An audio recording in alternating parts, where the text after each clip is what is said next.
Hey guys, today I'm going to tell you how to reset your iPhone without deleting anything.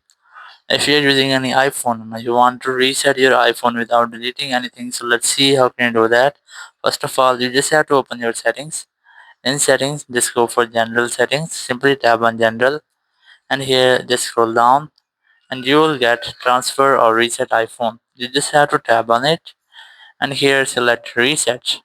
And from here you will get all the settings which you can easily reset.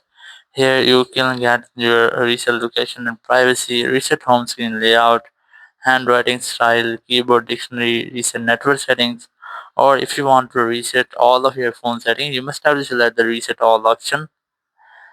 And here you have to enter your passcode. Once you have entered your passcode, your all phone setting will be completely reset. It will not delete any of your data. So in this way you can really reset your iPhone without deleting anything. Thank you very much for watching the video. Until next video, bye bye.